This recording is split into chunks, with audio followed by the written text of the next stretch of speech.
건이는 꿈 있어요? 저는 뭔가 영향력 있는 사람. 영향력 있는 사람. 효연이는? 평균. 진짜 어려운 걸 꿈꾸고 있네요. 제가 왜 이 질문을 했냐면 사실 제가 수업 시간에 친구들에게 이런 질문을 한 적이 있어요. 10년 뒤에 진짜 가장 행복할 것 같은 모습을 상상해서 얘기해 봐 주세요 라고 질문했어요. 그때 이제 제가 어떻게 생각했냐면 수업을 진행하려고 하냐면 이렇게 보통 생각할 때 10년 뒤 가장 행복한 모습이라면 아까 효연도 이야기했지만 뭐 람보르기니를 타고 막 독일을 가고 막 챔피언스 리그를 보고 그다음에 엄청 예쁘고 혹은 엄청 멋있는 배우자와 함께 타워팰리스 같은 데 살고 뭐 이런 것들을 꿈꾸고 그런 것들을 이야기할 줄 알았어요. 그러면 그 이야기를 듣고 난 다음에 제가 뭐라고 얘기하려고 했냐면 물론 그런 게 행복할 것처럼 보이지만 세상에는 이렇게 돈이나 명예나 이런 거가 다 행복이 아니다 뭐 이런 걸로 가려고 했는데 10년 뒤에 가장 행복한 모습이 뭐야? 라고 물어보니까 한 친구가 뭐라고 얘기했냐면 그냥 퇴근해서요 예능 보면서 치킨 먹는 거예요 라고 얘기하는 거예요. 어떡하지? 수업을 내가 어떻게 진행해야 되지? 이런 생각이 드는 거죠. 고작 그게 꿈일까? 아니 좀 큰 꿈을 꾸고 좀 이렇게 무엇인가 대단한 것처럼 보이고 그다음에 돈도 많이 벌고 뭐 성공 좀 하고 이런 것들이 꿈이 돼야 되지 않을까 싶었던 거예요. 그런데 그 얘기를 듣고 곰곰이 생각해 보니까 요즘 친구들은 참 꿈꾸기도 어려운 세상 속에 살고 있구나라고 느끼는 것 같았어요. 꿈을 꿀 수 있을까? 이제 많은 것들을 포기해야 되고 특별히 요즘 코로나 같은 시기에는 취업도 안 되잖아요. 그죠? 취업도 안 되고 그다음에 무엇인가 아르바이트 하는 것도 요즘 알바도 경력직 뽑는다면서요. 뭐 그런 세상 속에서 과연 꿈이라는 걸 가질 수 있을까라고 생각이 들기 시작했어요. 과연 어른들이 이야기할 때 넌 좀 큰 꿈을 꿔야지 좀 세상을 좀 변화시키고 더 나아가서 더 좋은 것들을 하고 정말 열심히 살고 최선을 다하면 꼭 부자 될 수 있어 행복해질 수 있어라고 이야기하는 그런 꿈들이 우리 청년들에게는 과연 맞을까라고 생각이 들기 시작했어요. 그러면서 단순하게 이 꿈을 크게 꿔라, 뭐 세상에 성공해라 이렇게 이야기하는 게 세상의 어른들만 이야기할까? 혹시 이런 거 딴 데서 들어본 적 없으세요? 거의 많이 듣는 것 같아요. 여기저기서 많이 듣죠. 근데 요즘 생각해 보면 교회에서도 이런 것들 좀 많이 듣는 것 같아요. 교회가 미래지향적이고 특별히 뭐 나무물이고 그다음 여러분들은 하나님께 주신 그 능력을 가지고 세상을 변화시켜야 됩니다. 여러분의 집과 혹은 여러분의 회사와 학교에서 여러분은 뭐가 돼야 돼? 선교사가 돼야 되고 작은 교회가 돼야 됩니다. 이 산지를 내게 주소서. 뭐 이런 얘기 많이 듣잖아요. 그게 많이 듣고 많이 찬양하잖아요. 교회도 참 그런 것들을 많이 하는 것 같아요. 여러분은 꿈을 크게 꾸셔야 됩니다. 하나님께서 여러분들에게 능력을 주셨으니까 우리는 그 꿈을 가지고 세상에 나아가야 됩니다. 빛과 소금이 되세요. 이런 얘기들이 우리에게 다가오고 그렇게 쉽게 이야기하는데 과연 그게 우리 마음속에 진짜 그렇게 다가올까요?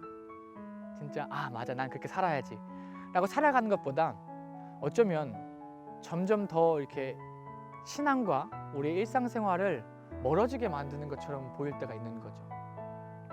근데 그런 것만 해도 괜찮다 뭐 그럴 수 있다고 생각하겠지만 그런데 그렇게 큰 꿈을 꾸고 빛과 소금이 되라고 이야기하는 교회가 이렇게 좋은 대학 가거나 혹은 좋은 직장 가거나 좋은 학위를 따면 이렇게 교회 소식란에 항상 올라오잖아요. 축 누구누구 자녀 어디 입학 뭐 어디 취업 그잖아요. 그리고 돈이 많으시거나 좋은 직장을 갖고 계신 분들에게 교회가 많이 대우를 해주시고 이런 것들을 보면서 한 청년이 저한테 이런 얘기를 했었어요. 선생님 저는요 교회 안 다닐 거예요. 그리고 꼭 성공해서 교회 다시 나올 거예요. 왜 그래? 그러니까 그래야 사람들이 인정해 주니까요. 되게 많이 안타까웠어요. 성경이란 텍스트를 가지고 많은 사람들이 세상에서 이야기하는 성공과 세상에서 이야기하는 행복, 세상의 꿈들을 그렇게 쫓아가는 것들을 많이 보게 되는 거죠. 근데 진짜 그게 우리가 추구해야 될 꿈일까요? 진짜 그런 모습이 우리한테 진짜 행복을 가져다 줄까 생각하게 되었어요. 그러면서 한편으로는 그런 이야기들, 그렇게 교회에서 보여주는 모습들 때문에 우리 청년들이 어쩌면 설교는 설교, 내 삶과는 좀 다른 삶, 내 삶은 그냥 이 정도의 삶, 구분짓고 나눠지게 되는 거 아닐까라는 생각이 들기 시작했어요. 저는 오늘 그래서 여러분에게 요셉을 좀 설명해주고 싶고 조금 이야기해주고 싶어요. 요셉하면 여러분 뭐가 떠오르세요?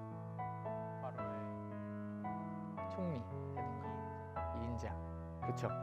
저는 오늘 여러분들께 여러분 열심히 살고 어려움과 역경이 있어도 하나님 안에서 잘 극복하면 총리 될 수 있어요. 성공했어요라고 이야기하고 싶지 않아요. 어쩌면 성경은 요셉의 이야기가 기록된 건 이러한 좌절과 이런 걸 통해서 성공했다라고 이야기가 아닐지 몰라요. 저는 오늘 이 요셉의 삶의 모습을 좀 이야기해주고 설명시켜 드리고 싶어요. 요셉의 삶을 한마디로 표현하면 뭐 꿈꾸는 자도 있고 여러 가지 것들이 있겠지만 딱 성경에서 한 구절이 그의 삶 전체를 아마 이야기할 수 있을 것 같아요. 그건 창세기 39장 4절인데요. 여호와께서 요셉을 위하여 그 애굽 사람의 집에 복을 주사 여호와의 복이 그의 집과 밭에 있는 모든 것에 미치니라 라고 하는 것이 있어요. 간단히 이야기하면 뭐냐면 하나님께서 요셉 때문에 그 주인의 집에 축복을 내려주는 거예요. 요셉은 주변 사람들을 행복하게 만드는 것이 그의 삶의 모습이었다고 하는 거죠. 그가 노예로 있을 때도, 그가 감옥에 있을 때도, 또 그가 총리가 됐을 때도 말이죠. 사실은 그가 총리가 되기 위해서 큰 꿈을 꾸고 있었고 그 꿈을 위해서 열심히 노력하다 보니까 그렇게 된 것이 아니라고 하는 사실이에요. 그는 어떤 상황에 있든지 그의 삶 속에서는 그 주변 사람들이 그 때문에 행복한 거예요. 주인이 감옥에 있었던 죄수들과 간수들이 말이죠. 그는 그렇게 살아가는 것이 그의 삶의 모습이었고 그것이 그를 평가하게 만드는 그가 우리가 좋은 사람이라고 이야기해 주는 것이 아닐까 생각해 보게 되는 거예요. 여러분은 어떠세요? 여러분 때문에 주변 사람들이 행복해집니까? 맞아요. 그러길 바라요. 맞아요. 그는 그런 사람이었고 성경은 그런 사람이기에 요셉을 주목하는 것처럼 보여요. 그러면 어떻게 그는 그런 상황과 환경과 어쩌면 꿈조차 꿀 수 없었던 우리보다 더 안 좋은 상황 속에 놓였음에도 불구하고 그런 삶의 모습을 가질 수 있었을까요? 미국에 있는 한 작가가 이런 글을 썼어요. 그가 요셉이 형들에게 팔려가지고 노예로 가는 그날 밤의 이야기인데요. 뭐라고 이야기하냐면 그는 여호와께서 야곱에게 약속하신 언약과 그 언약이 어떻게 성취되었는지에 대해서 들었다. 곧 필요할 때에 어떻게 하나님의 천사가 그를 교훈하고 보호하셨는지에 대해서 들었다. 그래서 그는 어떤 환경에 처하더라도 하늘 왕의 백성답게 행동하며 하나님께 충성을 다하리라는 결심을 하였다. 그는 한 마음으로 하나님을 섬기며 그의 운명의 시련을 인내로 당하며 날마다의 의무를 성실하게 수행하고자 하였다. 이 하루의 경험이 요셉의 생애의 전환점이 되었다. 그는 그가 팔려가는 그날 밤 뭘 고민했냐면 내가 큰 꿈을 갖고 있고 엄청난 걸 꿈꾸는 것이 아니라 하나님이 내가 어떤 상황임에도 불구하고 관계없이 나를 도와주실 거라는 것들을 믿게 됐어요. 그러면 난 뭐 하면 좋을까?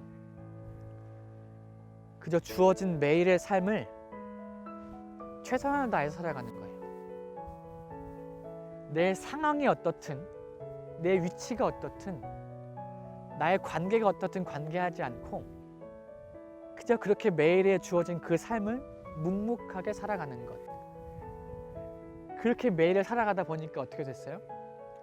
그는 주변 사람들을 행복하게 해주는 삶을 살게 된 거죠. 어쩌면 그게 진짜 우리에게 필요한 거 아닐까 생각해 보게 됐어요. 저는 여러분들에게 꿈을 꼭 꾸지 않아도 된다고 이야기해 주고 싶어요. 꿈 없을 수 있죠.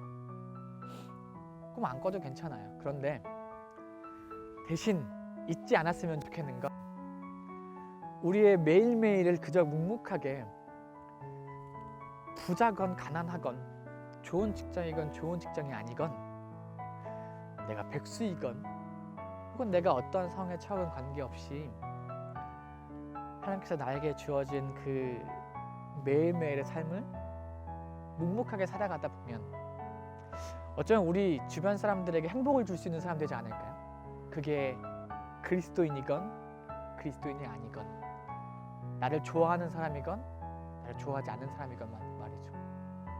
우리 그렇게 매일을 살다가 집에 와서 재밌는 영상 보면서 치킨 먹는 거, 어쩌면 그게 진짜 좋은 꿈이고 진짜 행복이 아닐까 생각해 보게 돼요. 세상을 변화시키고 이 산지를 내게 주는 것 또한 중요한 꿈이지만, 하나님께서 오늘 저와 여러분에게 바라시는 모습은 그렇게 묵묵하게 내가 주어진 역할을 하나님께서 주신 거라고 하면서 최선을 다해 살아가는 것, 그것이 우리에게 주어진 가장 좋은 꿈, 가장 행복한 꿈이 아닐까 생각해 보게 됩니다.